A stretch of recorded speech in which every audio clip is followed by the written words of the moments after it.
Oh, it's so fun seeing everyone come in. Welcome, everyone. It's really wonderful seeing so many familiar names in this list. I'm so happy you are all here. I think it would be great. We have people from so many different places, so why don't you just take a moment to put in the chat where you're joining us from, because this is truly a global community. We have so many people from so many places around the world. So let's see where you're from while we wait for people to join, and then we'll get started.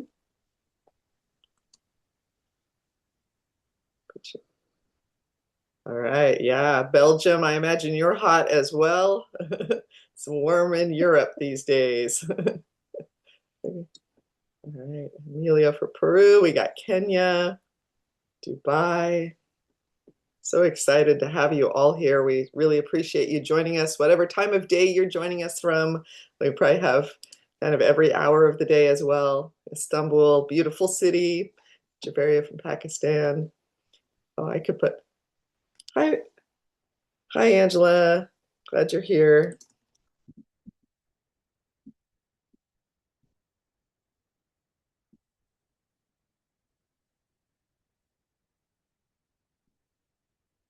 All right. Should I go ahead and get started? Because we are, yeah, great. Okay, well, truly, I cannot say how happy I am to have you all here and welcome. Thank you so much for joining us today, and I'm sure people will continue to join our call. And we do have an exciting program for you today, so we're going to get started. And wherever you're joining us from across this globe, thank you for taking time to join us for this Solutionary Sustainable Development Goals Project Showcase. We are so pleased to have this opportunity to celebrate the very successful partnership we have between the Global Schools Program and the Institute for Humane Education, and highlight several of our amazing educators who have combined their learning from these two programs to guide students through a truly impressive and impactful inquiry to action project to advance the SDGs. So if we want to, yeah, so let's start just with a quick survey. Please respond in the chat to this question. Which sustainable development goal or goals have you been working on with your students? Curious to see what goals you all are focusing on with your students. So just share in the chat, which are the goals? We've got them here on the slide. I'm sure you're all quite familiar with them. Javeria has a whole list. Wonderful. Yeah, yeah, quality education. Oh, great. I was thinking it would be fun to tally these, but they're coming in fast. So no poverty, zero hunger, lots of quality education. That's such a great one for kids to think about because that's what they're actually engaged with, right? Climate action, we definitely need work on that. Thank you. Any others? Anybody else want to share which SDGs you've been working on with your students? Yep. 3, 4, and 13. So thank you all for that. We obviously need lots of work on these to continue to bring success on these to fruition. And with that, I will turn the program over to the Institute for Humane Education's Director of K-12 and Teacher Education, Julie Meltzer. Thank you so much, Casey. I just want to welcome everyone. As I think those of you who are joining us know, uh, the mission of the Institute for Humane Education is to educate a generation of solutionaries, and we cannot do that unless we're doing it in collaboration with all of the amazing educators, such as those who are on this call. So I want to welcome you. Thank you for joining us. I hope you'll get inspired by hearing some of your colleagues' stories. I hope that our time together will inspire you to keep in touch, to keep doing solutionary work with your students, and to keep uh, advocating for all of the ways that we need to use education as the through line and the motivation and the inspiration for a better world. I think, as you all know, we believe very firmly here, as does the Global Schools Program, that the world becomes what we teach. And so when we all think about what we are teaching and what we are trying to achieve and how we are trying to prepare our students to be positive change makers, we know that the combination of these two organizations' mission is to support you in your efforts to do that. I'm very, very excited to have Amanda Abram on the call, who you all know, um, and folks from the Global Schools Program team, as well as many from the Institute for Humane Education. And when this partnership officially launched right before the school year 2 years ago, we just had a vision that it would be really wonderful if global schools advocates who were working really hard to bring understanding of the SDGs and carry out projects and awareness in their school could get some additional professional learning and take it a little bit further to support student-led action projects. And we hope that people who have engaged in both programs have found them to be complementary. We'll be asking you about that later. I just want to share a few words, and then I'm going to turn it back over to my colleague, Gitanjali, to facilitate the rest of the program. You're not here to hear me, you're here to hear your colleagues. So if we could go to the next slide. I just want to remind everybody what a solutionary is. A solutionary is a global citizen who is a next level problem solver. That is a problem solver who thinks about root and systems causes, who thinks about multiple perspectives, who works with people, not for people or at people, who really thinks about what they can do to make positive change in their schools and their communities. As many of you know, we use our solutionary framework as a roadmap for how to do that. It has the four phases of identifying a problem, investigating it deeply in your local context by talking to people, analyzing root and systems causes, and finding out what others are doing uh, to work on that problem elsewhere, because if it's a problem where you are, it's probably a problem other places. And then what are you going to do? How are you going to decide what needs to be changed and then come up with a solution that works on that leverage point and make a plan and take action, because that's where students gain optimism and agency and skills is through the taking of the action and then to share what they've done and to celebrate, assess, iterate, reflect, repeat. We are working all over the world, as is the Global Schools Program. I'm very excited to announce that we just passed the 1,100 teacher mark worldwide. And while uh, that doesn't sound like a huge, huge number, it does mean that every teacher who has completed the program has developed a plan that they then went back and tried to use the solutionary framework with their students. And that, to me, creates ripple effects that are far beyond what any of us can imagine. And if all of those teachers continue to do solutionary work with their students in their context, wherever they are, together we really will educate a generation of solutionaries. Now, these results are from a survey that we did in the very, very first SDG solutionary pilot that we did. And actually, Patricia, who many of you know from both the Global Schools program and from several of the cohorts of the Global Schools program advocate alumni who have gone through the solutionary micro-credential, um, she was part of that original SDD solutionary pilot. And after the pilot, we asked high school students across 5 countries um, what they thought, honestly, what they thought about how the doing a solutionary project affected them. And I wanted to share these results with you because I think they're quite astounding. As you all know, who work with teenagers, they don't exactly they like to tell you how it is. They're not interested in padding anything. They're going to give you the honest feedback.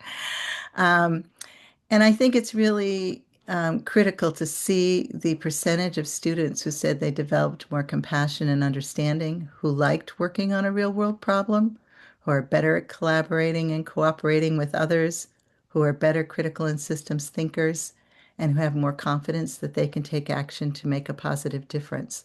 That's astounding. And that is the power of doing solutionary projects with your students. And with that, I'm going to turn it right back over to Gitanjali to take it away. Thank you, Julie. I'm so grateful. And I want to actually tag in Patricia, who, as Julie said, many of you know, to reflect a little bit on this partnership before we dive into our panel today.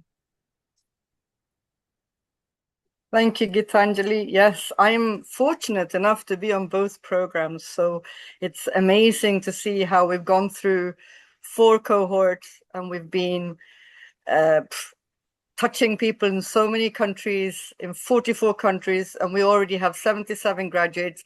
And those are the ones who've graduated, because we had a lot more that have started, but because of different reasons, they haven't been able to continue and graduate. But that, together with what we're doing in the Global Schools program, I think is such an amazing partnership, because we're touching people who are then touching people who are touching people, and that makes us come, get to places in a much better way. Being in both of these programs, I just want to say that it is so amazing to see how the advocates who are already coming in with information about the SDGs and everything can then use the solutionary framework to put their work into a really good roadmap for their students. So I am very fortunate to be on both programs and to know you all in so many different places. Thank you so much. And over to you again, Gitanjali. Thank you, Patricia. We're so lucky to have that view that you bring to both programs. And so many of you on this call, through whatever cohort you've been in, have highlighted the key ways we can use solutionary projects to uplift the SDGs and to advance our students and our ability to work on them. So we're thrilled today to be spending about the next hour really looking at projects that are doing this. We've had a slight change of plans today, which means we get to hear even more voices, which is fantastic. We are so thrilled to have 4 amazing advocates who are also graduates of the Solutionary Micro-Credential, or SMC, who are going to be sharing today. So each of these advocates have been through both of our programs. They're going to be telling you about a solutionary project they've done with their students. And we're going to have some interactive questions for you between each session to be able to get a little bit of insight from you all as well about what you think, what you've been doing. And we're going to save some time at the end if we can. We're really going to focus on the stories, but we're going to save some time at the end if we can for some questions. So we would love it if you can put questions in the chat that might come up for you during all of this, but we're going to save all of those for the end. And feel free to use an emoji to react to someone else's question if you really liked it, to help us see that it's something you want us to see if we have time to address. If we don't get to it during this call, we'll see if we can find ways to share information and exchange more later. With that, I want to tag in my colleague Susan, who is a facilitator for some of you, to introduce our first speaker. Thank you so much, and it's nice to see everyone on this call, some of you that I've had the honor to work with. And allow me to invite and first of all introduce Emilio Salaveri. Emilio is a third culture child or kid born in Peru, but raised in Miami in the USA. He is a husband and a father of 2 who believes that education is a calling. He teaches social studies and diploma program history at Montessori International College in Peru. Welcome, Emilio. The floor is yours. Hey, good morning. Good morning from Trujillo, Peru. And thank you. Thank you for the introduction. That was so nice of you. Next slide, please. Well, I'm located in Trujillo. No, that's the Plaza de Armas, the main square, and it's a coastal city. One of the most known beaches is Huanchaco. That's a Cabito Totora. It's a reed boat, and Trujillo's trying to I don't know, to prove or to be recognized as the one of the first civilizations to ride a wave. Not to stand up, on a surfboard. That's Hawaii, but the concept of riding a wave. We're trying to see if we get that recognition. Next slide, please. Well, like Susan said, our school is Montessori International College. We have over 1,000 students. I've been there since 2017, so I am a product of the school. I've been there. That has been my only experience in education. In pre-K, we implement the Montessori method, and then in lower school we have PYP. Sorry, that's a mistake there. But in upper school, we have diploma, and we're a school that is applying for the middle NYP, the middle year program. Next slide, please. This is my classroom. It's my classroom this year. I don't know if you could see in the back, but we're actually working on a solutionary program project this trimester. But that's a typical classroom that we have, you know. But the classroom, the project I'm gonna present, we did it last year, and we had 22 students. It was G9. It was a the age group was from 14 to 15, and as Susan said, I'm in the individuals in society department. I teach individual societies. I teach citizenship and DP history. Next. Yeah, those desks are great. We can move them around. So we since we got inspired by COVID and our health system, and there was news in the local newspapers and on social media that Peru was low on medicine for cancer patients. So students started engaging with that. So the students started engaging. We started reading articles, watching videos, and we saw that we could work with Sustainable Development 12 and 16, and we identified that there's a group called Intercorp. It's a financial group. It's one of the biggest economic groups in Peru. uh, Sorry that it's in Spanish, but on the case study, you see a chart of all the businesses they have, and we identified that they had a monopoly or a strong concentration of the pharmacies. They bought they bought the biggest pharmacy, which is Mi Pharma, and they bought all the little small pharmacies all over Peru, and they converted into two. Now in Peru, the biggest pharmacies are Inca Pharma or Mi Pharma, and they all come from the same group. So we identify that and we see, okay, what are the causes of monopoly? What are the effects? And next slide, please. And they did the problem statements. These problem statements are students created. Of course my guidance, but as you could see, I don't know, number one, market concentration in the hands of one corporation limits competition and consumer benefits. Number two, reduce competition due to market concentration under Intercorp's control limits the number of competitors in the sector. Number three, monopoly created by Intercorp dominated the pharmacy sector in Peru, and consumer choices become limited because most pharmacies follow similar pricing and product availability strategies controlled by one dominant group. So these are the problem statements, different groups, different student created. Next. And I added this because in the investigation framework, in the second part of the framework is identifying the causes and effects. So I like to use a problem tree analysis. It's a really powerful tool. It's a really powerful tool because the students can really hone and identify those root causes of the problem, and the effects the problem has, you know. So it was I gave them some liberty. I gave them some, they could have done it paper based or digital. I only found one paper based example, but these are examples that students created in the classroom. Next. And we did once we did our investigation, we did the iceberg. This was probably the most powerful tool for this project, because it was a very difficult problem to solve, you know, because the students really can't really cannot intervene in behavior and patterns, because we're talking about a powerful corporation. They can't really intervene in systems and the structures, because they're not the governments. So this was a huge tool, really, really important tool. And there was a huge insight where they said, okay, you know what? We can't, it's not feasible, it's not realistic, but you know what? We could intervene in the mental modes. We could educate, we could spread awareness, we could educate the future generations. So they chose the where to intervene and chose the mental modes, and they created board games. They created board games that based on monopoly. You know what a monopoly is: the causes, the effects.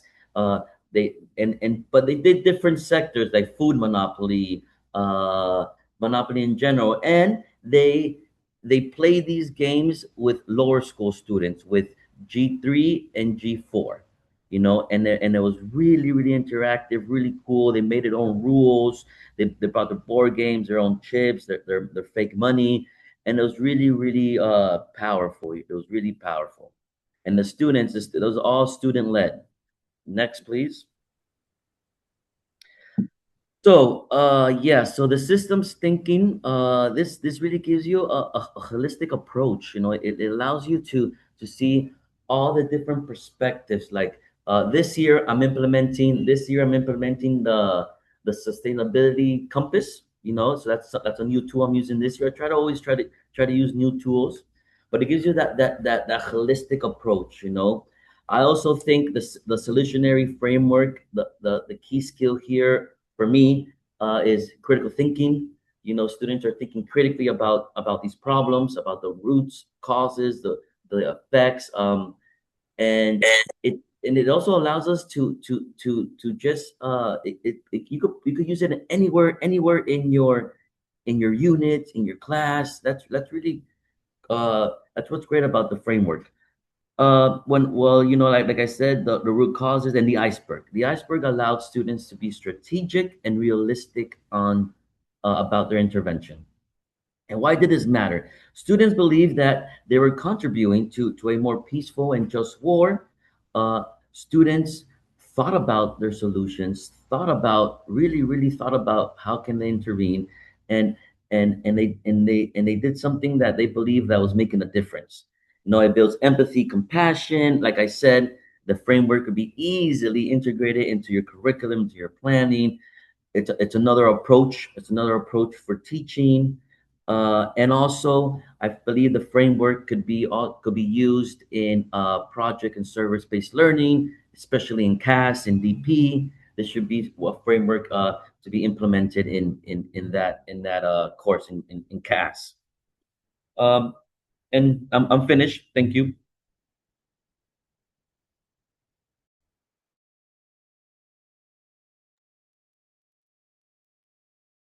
Wow, thank you so much, Emilio, for that great presentation.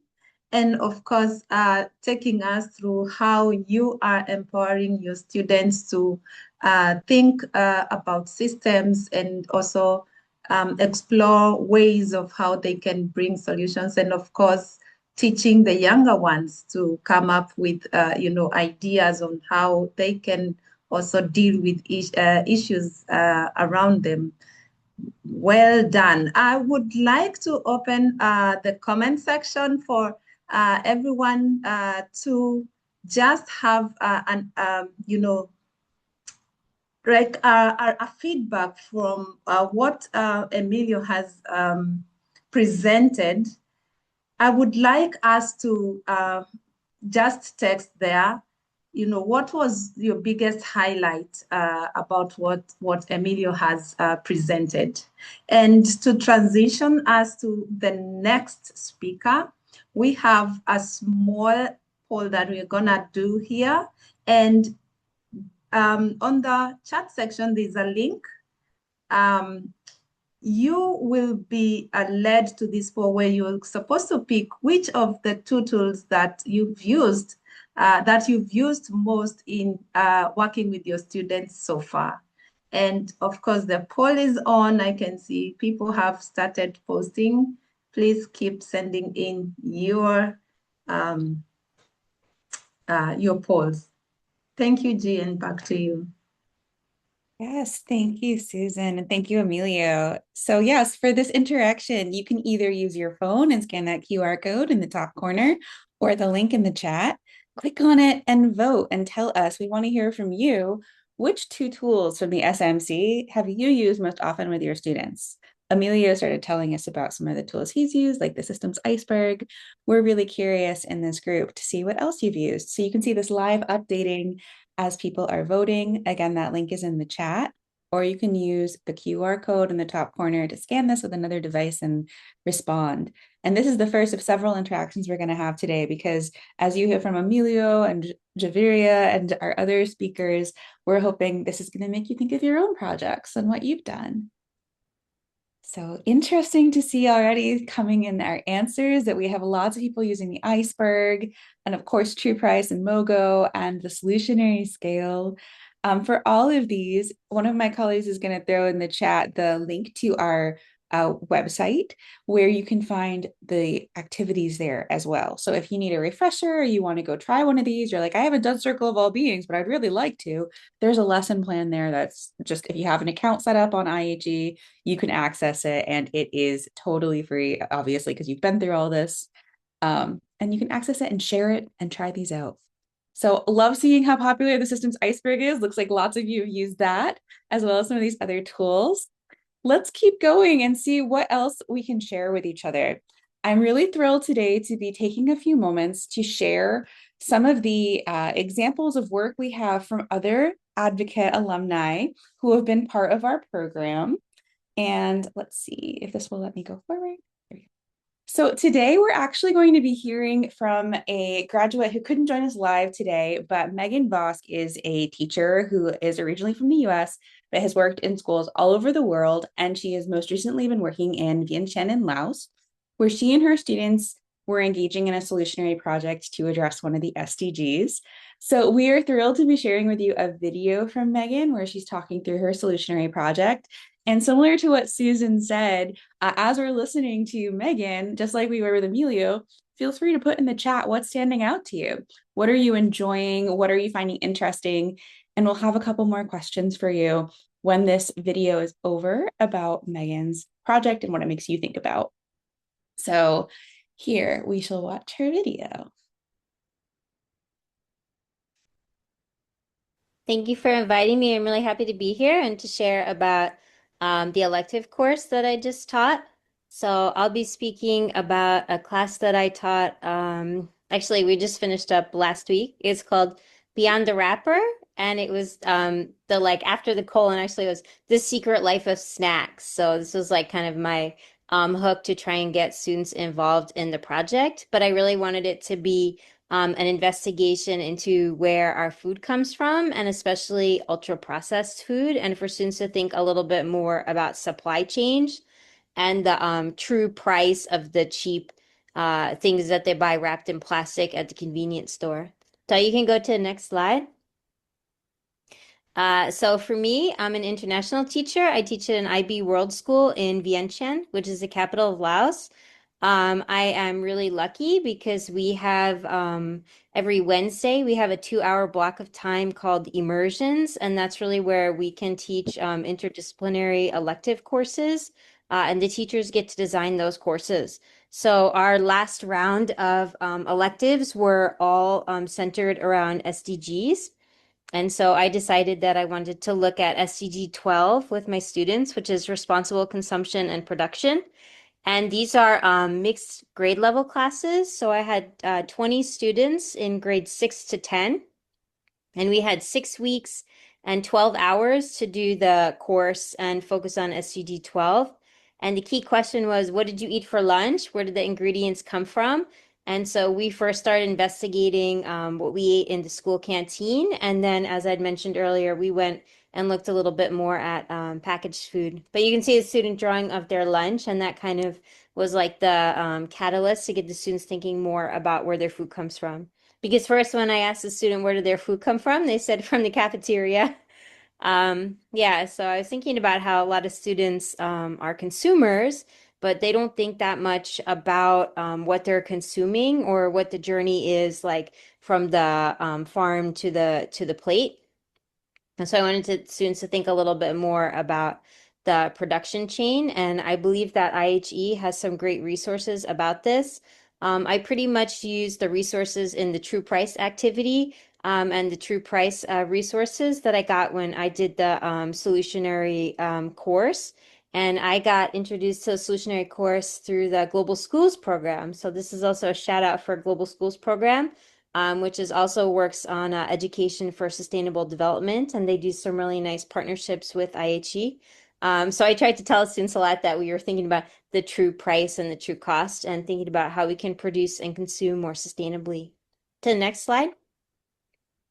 Yeah, these are just some graphics that inspired us as we were thinking about true price. So we were thinking about the Mogul principle. So are we acting in ways that do the most good and the least harm for people, animals, and the environment?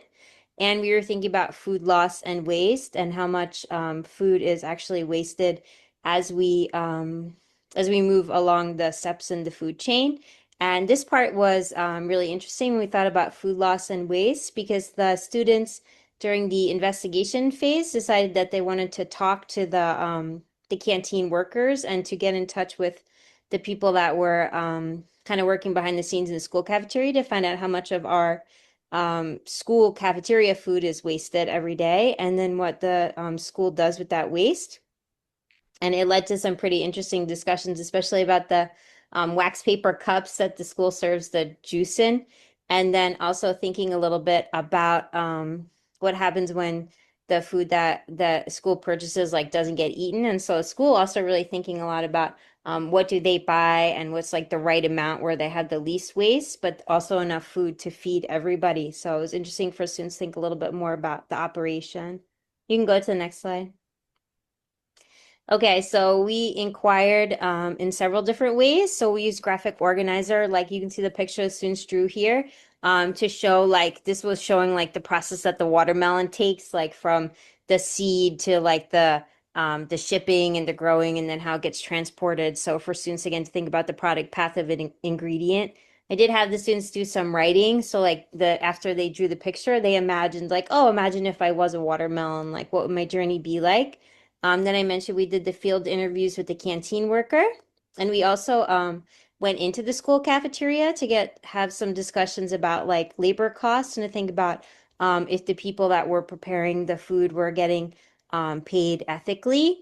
And actually, we learned so much really interesting stuff when we talked to the owner of the canteen, because he told us that most of the food that we're eating here in Laos comes from Thailand, just because Laos is a developing country and it's a little bit harder to do quality control for the food. And then also because the roads and infrastructure is so bad here that it's actually easier to ship food across the border. So the Mekong runs through Laos, through Vientiane. So actually to ship stuff from the Thai city Udon Thani over across the Mekong to Vientiane was actually seemed as like the better pathway. So we're really interested about that.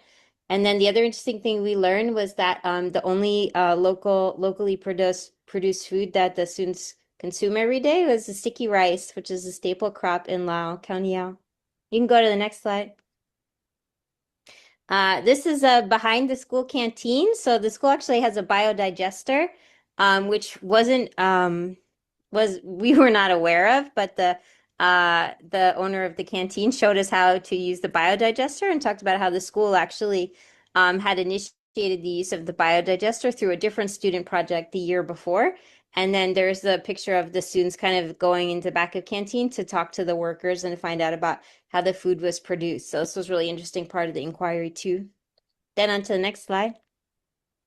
So after we looked at where the food came from for our lunch, we looked at the mass-produced food. So we used Nutella as the case study.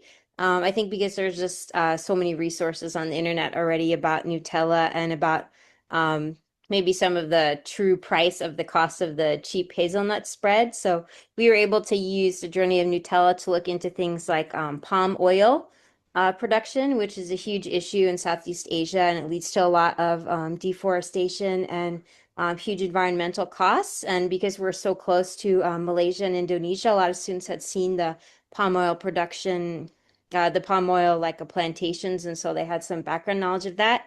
And then, of course, we talked about cocoa and slavery in West Africa, and we looked at maybe some steps that like companies like Nestle and Ferrero Rocher are taking to try and produce the cocoa and the chocolate without using child labor. But those are some kind of side explorations that we went on. We also tried to look at the food miles to think about how far the different ingredients have to travel in order to produce the Nutella. And then it was interesting too because we looked at like where the ingredients come is from the global south, and then where things are produced is in the global north, and then where they're consumed obviously is going to be in the wealthier countries too. So it was really interesting for the students to think about where things come from, who's involved, who's producing, who's consuming.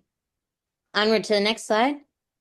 Yeah, and so overall, I think it was really interesting, and there are so many different ways that we went with the investigation. I really tried to follow the students, and we didn't take action per se, but the at the end of the class, a student brought me some mangoes from her garden, and she said, "Look, here's some mangoes for you, Miss Megan, and they just come from the tree in my house, so the food miles are zero." And she seemed like so proud, and they were honestly like the most beautiful mangoes I've ever seen. So I thought that was pretty cool. And the students later decided that they wanted to present to other students. Actually, they did take action, and they presented to a group of their peers about what they had learned, and they really wanted to focus on palm oil. So they taught a lesson to some younger kids about palm oil.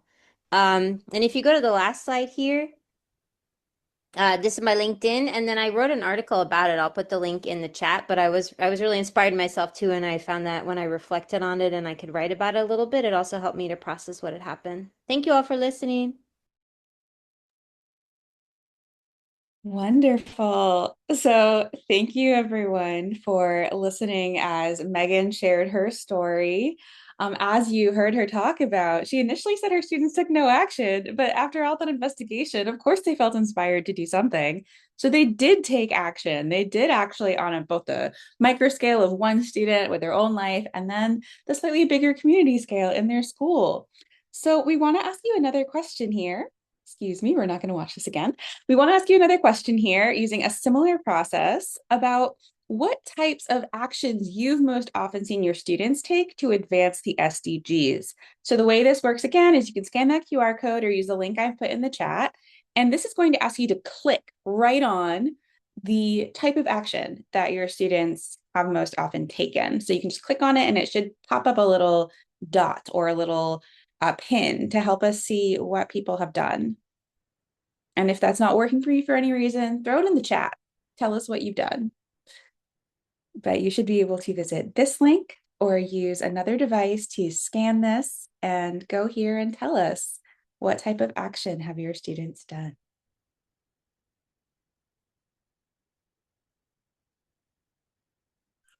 All right, we're seeing some responses starting to come in. While those are coming in, I want to celebrate that Casey did put Megan's article in the chat if you'd like to read more about this. I am already noticing a pattern that lots of you have seen your students engage in service learning, which is fantastic. But there's some diversity here. We have some awareness campaigns through education, some immediate action, some advocacy, petition, and policy change. And one of the things that we know about solutionary projects and working for the SDGs is there's so many leverage points that are really about our communities where our students have options. We want them to have options for how they can take action. So we love getting to hear what your students have done. Please feel free to keep voting or sending in the chat what your students have done. I want to share one more quick thing to highlight a little bit more about schools from another member who is a alumni advocate from both of our programs. Before we go on to our last live speaker, I would love to also just take 3 minutes to share a video from Joana Valero, who is also a graduate of both programs, who is based in Luanda International School in Angola. And Joana joined us a little while ago to talk about her experience with supporting students through the International Baccalaureate program, kind of like Emilio. And I want to share just her reflections on skills that were developed that will help us all address the SDGs, help us address our community needs.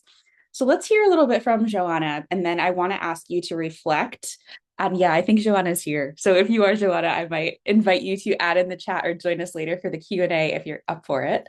But let's just hear a little bit from Joanna about some of the skills. And I want you all to think about what skills are you seeing students develop while they're doing solutionary projects for the SDGs?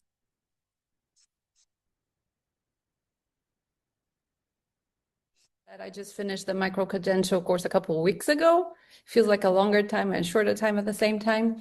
I connected a lot with what Crystal said about seeing the learner profile being brought to life with the framework of the solutionary course. We talk a lot about having students being caring, being open-minded, being this, being that, but actually seeing it come to life is something altogether. So I felt that as I started my journey with this framework and learning how to apply it in my daily practice, not only as a CAS coordinator, but also as a subject teacher, I thought that what my students are doing is much more real, more authentic, more meaningful, because I'm not telling them what they should be. They're figuring it out on their own. The same with ATL skills. We're very focused on specific ATLs. We need to choose a specific ATL to specifically teach for this unit or that unit. With the framework, we don't. It's just happening naturally. You can see the kids being critical thinkers, asking questions, making observations. We can see curiosity going beyond my class and extending into other classes. And that was one of the biggest takeaways from me, was seeing transfer skill actually working. I know that whatever I do with them in Portuguese or Spanish or English or whatever, they're going to bring it to their design class, to their humanities class. So they're making all these connections, and I feel that the biggest takeaway from me is this: it's making learning real. It's making it more authentic, and all those acronyms that we were talking about before the meeting started, they're actually becoming something real. So I guess that's it in a nutshell. That's it. It's allowing me to bring something that I spent 10 years working on, but actually making it more meaningful and bringing it to life. Such a interesting clip for thinking about skills. Thank you, Joanna, for letting us share that. I'm very curious in the chat if you can tell us, either in the chat or actually through another interactive activity, if this has been working for you. Let's try this. I want to hear what skills you've seen students develop through solutionary projects. And you all are working to address the SDGs, not just once through one project, through multiple projects, maybe different issues going on in your communities and the world. So these transferable skills Joanna was mentioning, and both Megan and Emilio have mentioned, right, are just really what help us transfer this so that we're creating change makers who are going out there to contribute. So the way that this task works, I see people have already started it, is you type in what skill it is, and you can actually upvote other people's skills. So you can put a star or a check mark and click on other people's things that they've said, and it will upvote it to higher. So someone just did that for collaboration. If this isn't working for you, of course, like Marcella has shown us, hi Marcella, please feel free to put stuff in the chat as well. So these are the really skills that you have seen students develop that are transferable between projects. I love this. This reflects what Julie showed as well at the beginning. We've heard from students, right? So building that critical thinking, the awareness, the systems thinking. I love this. I'm going to give just another minute of us watching these answers come in, see what people are talking about. Lots of emphasis on awareness and empathy, which is huge. We want to see that compassion, awareness, empathy, critical thinking, like Amelia mentioned in his presentation. Fantastic. Collaboration. Yeah, this ability to work together to achieve change. It's one of the goals, after all, right? Partnership to achieve the goals. We all need to be working on this together. So thank you so much for sharing these. I encourage you to keep sharing in the chat if more comes to you. But I want to now hand it over to Casey to introduce our last speaker who's here with us live. And we're so excited to hear from Javeria as well. So Casey, over to you. Thank you, Gitanjali. It is my pleasure to introduce Javeria Rana. Javeria serves as Director of Academics at Unique International Education Services in Pakistan, overseeing academic quality and professional development across more than 500 schools. She is actively engaged in global education initiatives as a Global Schools Program mentor and Scientix ambassador. She is an education leader, teacher educator, and she will soon also be a PhD candidate in curriculum and instruction at Texas A&M University. Thank you so much, Javeria, for joining us today and for sharing your work. Thank you so much, Casey, for the introductions. And like Casey mentioned, that I wear, as you all know now, that I wear many hats. I am a researcher, educator, teacher, trainer. But here I would be speaking as an educator, because as an educator, I have always believed that our students, they learn most deeply when they see themselves that they are capable of contributing and they're capable of improving the world or anything around them. I mean, they get so excited when they think that they are contributors and they're doing something. So although I have spent many years as an educator and teacher trainer designing inquiry-based learning experiences, but the micro solutionary course that I gave and that I did a couple of months back, it gave me an entirely new lens, because it challenged me to think more intentionally, which I think I was maybe not doing it that way, to more intentionally about helping my students move beyond the awareness. I mean, I was doing as an advocate and a mentor with the Global Schools program, I was doing all these awareness about SDGs, SDG 1, 2, 3, 4, working all of them. But then what I was doing actually was the awareness campaigns. So what micro solutionary course provided me was that moving beyond awareness towards a system thinking, where I make my students capable of not only doing the system thinking, but also doing the ethical decision making and doing meaningful actions. So next slide, please. Okay, so the project that I'm going to share today, it was implemented with a group of 20 grade 8 students, aged between 12 and 14 at the Unique School System in one of our branches in Lahore. So it was carried out within an English as a second language classroom and for approximately over 30 hours of inquiry, collaboration, and action. So just to give you a little bit of context about Pakistan, Pakistan is actually a country that has experienced both severe flooding and increasing concerns around water scarcity, depending on where you are in the provinces. So, however, I wanted my students to understand what was these challenges, that they are not only environmental issues happening somewhere outside their lives, they are connected to our everyday decision making and our communities and our systems around us. And one of the examples I can tell you about my students thinking what they are, when I asked the question in my classroom, they thought that the government is responsible for working on water scarcity, or the government is responsible for the flooding, and they must be providing some solutions. They thought it was the government's job. But then, using the solutionary framework, my students explored that how local water challenges, they connect to the global sustainability goals, particularly SDGs. I can mention SDG 6, which is clean water and sanitation, and also SDG 13. And there I also brought in the MOGO principle of the solutionary network, ways do more good and less harm. So how can they take such actions that are going to be responsible climate actions that they can take? So the aim was not just to learn about the problem, but to help my students begin seeing themselves as individuals who could actually contribute to the solutions. Next slide, please. So the first part of it was understanding the water challenges around us. The first stage of the project focused on helping students identify and define the problem from their own experiences and observations.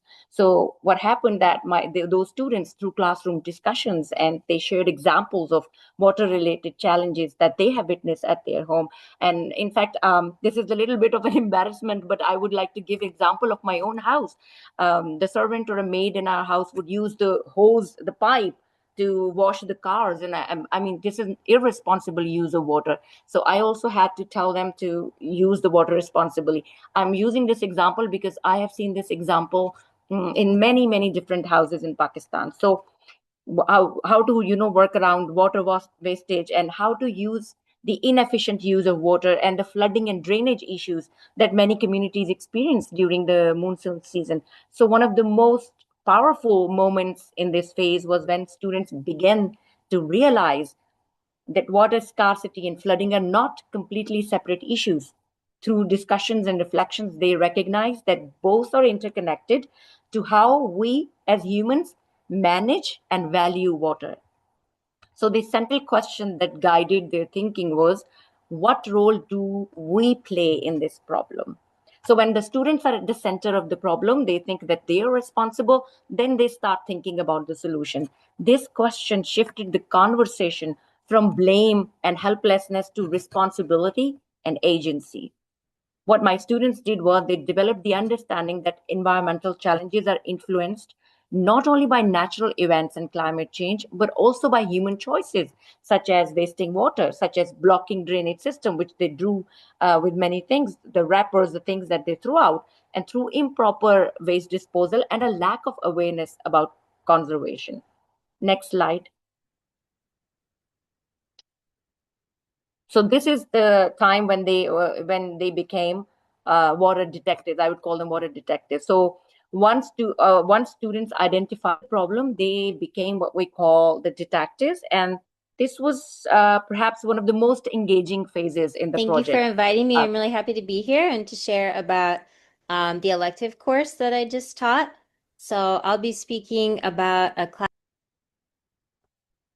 So this was perhaps one of the most engaging phases of the project because students began to investigate the issue like young researchers. They observed how water was being used in their school environment, in their house, in the washrooms, in the cleaning routines.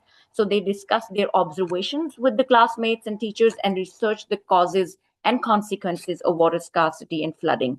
And most importantly, students moved beyond simply identifying visible problems and began examining the systems behind it. So they explored questions such as who is affected by these issues, what behaviors contribute to the problem, what small changes could create a positive impact. So they discovered that environmental issues are connected to our daily habits, our infrastructure, our community awareness, and our collective responsibility. This system thinking approach that they developed was one of the most valuable aspects of the solutionary framework because it taught the students to look beneath the surface of a problem rather than accepting the problem at the face value and thinking that they cannot do anything about it. Next slide, please. So this is where the innovation and implementation phase came. So they were small actions, but then it had a big responsibility. After investigating the problem, the students moved from understanding to in action. They worked collaboratively to design practical and achievable solutions within their own school community. So what they did was they created awareness campaigns, they made posters, but to promote responsible water use. They also conducted peer-to-peer discussions to encourage their own classmates to adopt more sustainable habits and develop simple recommendations for reducing water wastage and improving awareness around drainage and cleanliness during the rainy season. So these recommendations, as you can see on the slides as well, they included very simple but very meaningful actions such as turning off the taps, using only the amount of water needed, keeping drains free of waste, and encouraging other students to become advocates for conservation. So although I see, or you can see them as very small interventions, but the students learned an important lesson, which was meaningful changes does not always begin with large resources or complex technology. It often begins with awareness, responsibility, and the courage to take the first step. Next slide. So how they became solutionaries, from learners to solutionaries. The most significant impact of this project was not only the poster making that the students created or the campaign they conducted. It was the transformation in how they viewed now themselves and their relationship with the environmental challenges. So at the beginning of the project, many students, like I said earlier, saw water scarcity and flooding as problem caused by others, and the solution has to be given by somebody else, like government or organization, something that the government and organization or the adults need to solve. But by the end of this project, they understood that individual choices and collective actions also shape the environmental outcome. In fact, one of my students reflected that before this project, I thought flooding was only caused by heavy rain. Now I understand that our choices, like wasting the water and throwing trash in dustbins, in drains, can make the problem worse. So another of my students said that I learned that students are not too young to help solve environmental problems. So you see, these reflections, they represent the true success of solutionary learning. So through this small project, it's not that only I feel that it's not me who has done the course. In fact, my students, I believe, now have done the course. So the greatest change was not simply in students' knowledge, but in their identity, from learners who studied environmental challenges to becoming young solutionaries who believe that they have the power to create and they have the power to change. So as an educator and teacher trainer, this project reinforced my own belief that education must move beyond awareness. When we provide students with the opportunity to investigate the real world challenges and think systematically, you cannot believe what they can do. They can do wonders. They can solve problems that maybe even scientists are yet struggling with. So we're not only teaching them about the future, we are preparing them to shape the future. Thank you so much.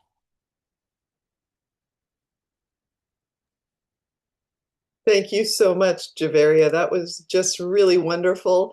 And one of the things that I really love about the solutionary framework and solutionary learning is that it requires students to just embrace complexity. And Javeria's project was such a great example of this, because that contrast between water scarcity and water overabundance, even in the same area, just really reveals that water issues are complex, and it forced kids to really think about them more deeply. So just a beautiful example. I'm curious what you all think about the projects, the 4 projects you just heard about. So let's do a quick word cloud activity where you can show our speakers a bit of love. Use the QR code or the link provided here and share a word to describe the student learning experiences you just heard about from these projects. How would you describe what you just heard about?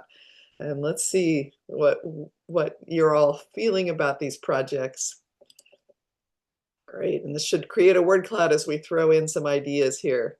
Yeah. Well, what really struck you about these 4 projects that you got to hear about today? Nice. Here, look at this. The words coming in. Keep going. Add as many as you can.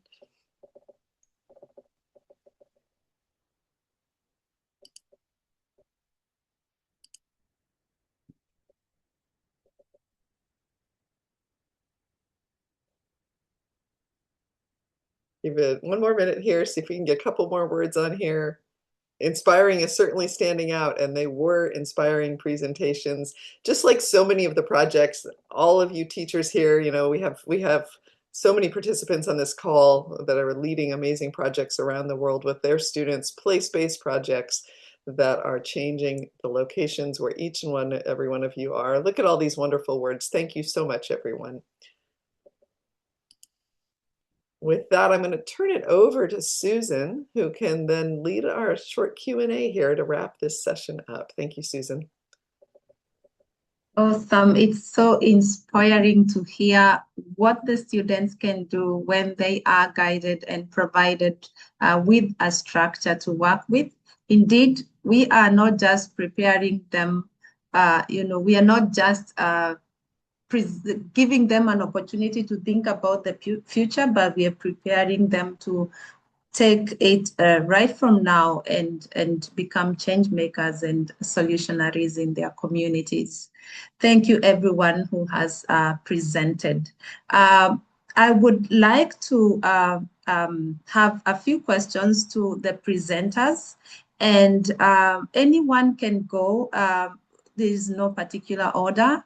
And the first one is, in what ways did you find that the 2 programs, that is the GSP and the Solutionary Framework, enrich and complement each other? So Javeria or Emilio, anyone? I can go first. All right, so I was part of the first, can you hear me? Yes, please. Okay, so I was part of the first cohort at the first advocate at the sorry, Global Schools program. So, but I'm not sure if in humane education I was in the first cohort or not. Anyways, but then I believe they have a lot going in together, because we are working with the SDGs. So especially what I'm working with is zero hunger, quality education, and all this what do you call the things that we need to be doing, things that our students need to be doing and advocating are solving the problems of the world, whether they are hunger, whether they related to gender equality, whether they're related to quality education. And the Solutionary program gives that a lens. It gives it provide a system in which all these solutions can be found. So the SDGs would provide our students the awareness, like I said in my presentation as well. And then this solutionary lens is going to teach them how to think about solving these problems. So they are kind of a bridge and they go hand in hand together. And I really believe that if our students, and I would actually suggest all the teachers and everyone who is participating in this presentation here, as participants, to please go and do both of these courses, because yes, exactly, to do both of these courses, because through them you would realize that how much connected they are, how much they balance out each other in a way, and how much you can gain and then integrate that into the curriculum and use them with your students. And I would also suggest you to ask your students to enroll in it if they are above 12 or 14. I'm not sure if there is an age limit for these courses. I don't know. But then I think the students who are high school students can probably do it. Am I right?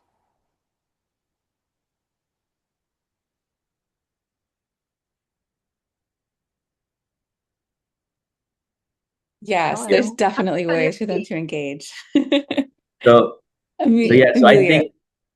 I think it's similar to what Javeria said. The SDGs give us, I think it's a perfect match for the first stage of the framework. It allows students to identify these big issues, these big problems, these goals that countries want to reach, and but also it motivates them to be part of the bigger picture. You're like, hey, look, this is what countries are doing, and you're going to contribute to this. And the solutionary framework is it gives us like the like what you said. It gives us a systems think, it gives the actionable steps to take. How to reach a realistic strategic solution. So I guess it goes from general SDGs to more specific with the solutionary framework. Thank you so much, Emilio and Javeria, for that. I don't know if we have time to take one more question. Awesome. So I would like to hear, in what ways did you see your students develop their agency during this project? Can you repeat the question, please? In what ways did you see your students develop their agency during this project?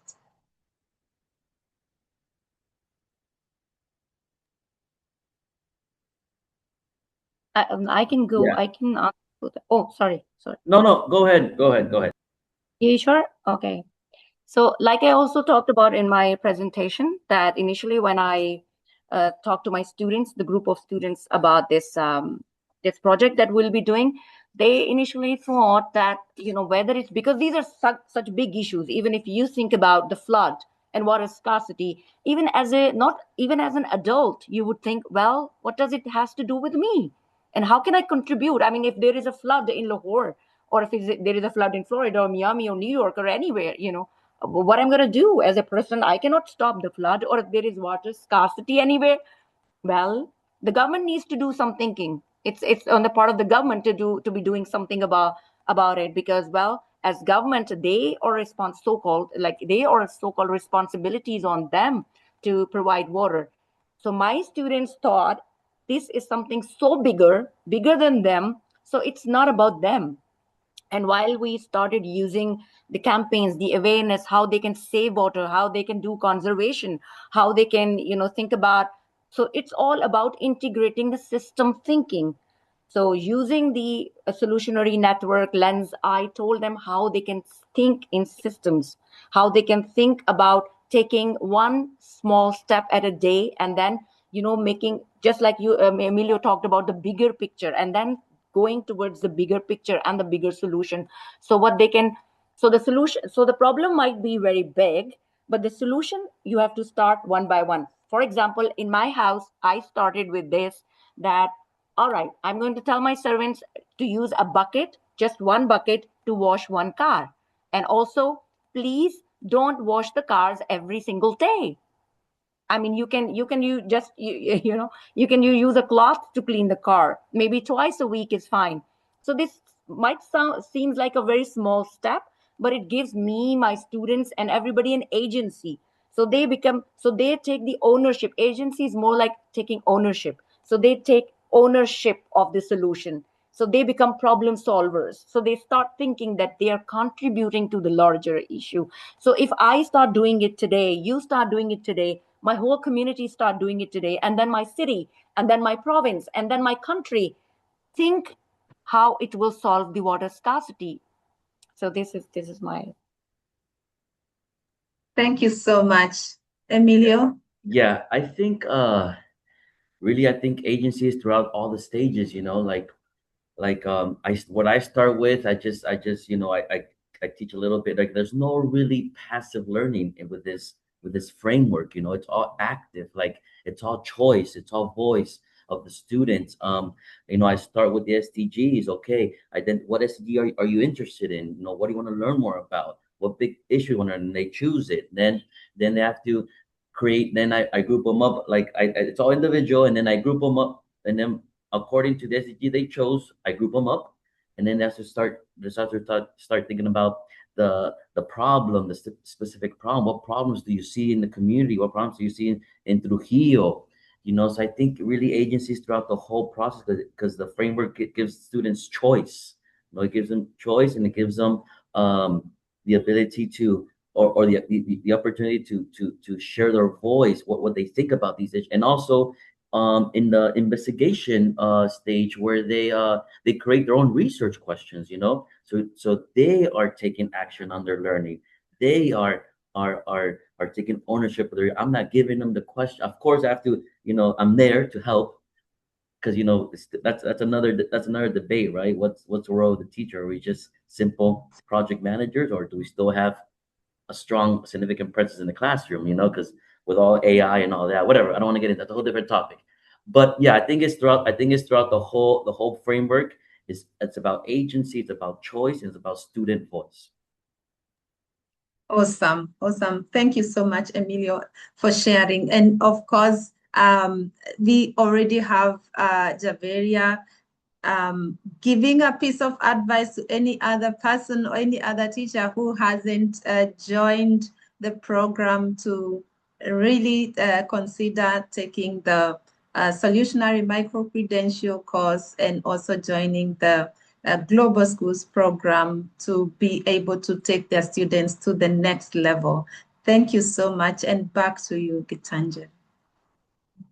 Thank you, Emilio, Deveria, and Susan.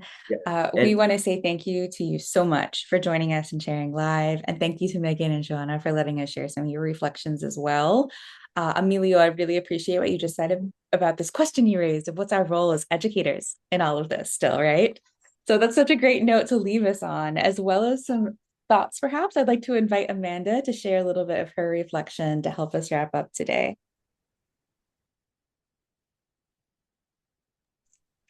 Hi, everyone. I don't want to take too much time, but just to say this was an absolutely wonderful session. It was so amazing to see all of the projects be presented and kind of just see how this partnership has come to life over the past 2 years, and for almost 5 cohorts of the micro-credential of Global Schools alumni and advocates. I know there was a lot of people that were doing both courses at the beginning who really saw the synergies, and were really telling us, we really need to figure out a way to bring these 2 projects together. And that was Marcella, Patricia, Stella, a couple other people, Joanna. So I really thank you all for really pushing us to, get this partnership going and really synergizing with the great work. Because at Global Schools, we really believe that we have to work together with other organizations to achieve our overall mission of sustainable development and quality education and prosperous futures for all. So also thank you so much to Julie, Casey, Gitanjali, Patricia, and the whole entire team, Susan on that side for being wonderful partners as well. It's been so great to work with you all. And also congratulations to everyone that has completed not only the advocates, but also the Solutionary micro-credential. And we're hoping to have more opportunities for different crossover cohorts. And I'm sure everyone will keep you updated on that. So thank you so much. And over back to Gitanjali. Mm-hmm. Thank you, Amanda. That was such a wonderful way to reflect on our partnership again. And again, thank you to all of you for joining us today, especially our speakers, especially Emilio and Javeria and our team. As we wrap up, I want to invite anyone who would like to stay on the call for a screenshot photo to stick around, just so we can have this moment captured with our community. So if you can't turn your camera, if you want to put on an emoji or something, or just be here, we invite you to stay. Otherwise, we are at the end of our time today. So please feel free to reach out with questions, reach out to any of us. You all have our email addresses from past communications. But if you'd like to be part of a group picture, we'd love to have you. And I would invite you to turn on your cameras or throw an emoji up to be part of this. Or if you need to leave, that's also totally fine. But all right, let's try this group picture in 3, 2, 1. And one more in 3, 2, 1. Awesome. Thank you so much for being part of this community of passionate SDG advocates and solutionaries trying to make a positive difference in the world. We love having you here. Have a wonderful day, night, evening, wherever you are in the world. And we look forward to seeing you again another time. Bye, everyone. Thank you so much. Bye bye, everyone. Thank you, Thank you so everyone. much, Javeria. Bye. Bye. Thank you. Bye. Thank you Thank so you, much, everyone, Emilio. for Bye. coming Bye. Thanks, along. Thank you. everyone. Bye-bye, everyone. So great to Bye. see Great Bye, to you. see you guys. all. Everyone. Regards Bye, to Thank everyone everyone. from you. Argentina. Ah. Bye, Marcella. Bye, Marcela. Thank you, Emilio and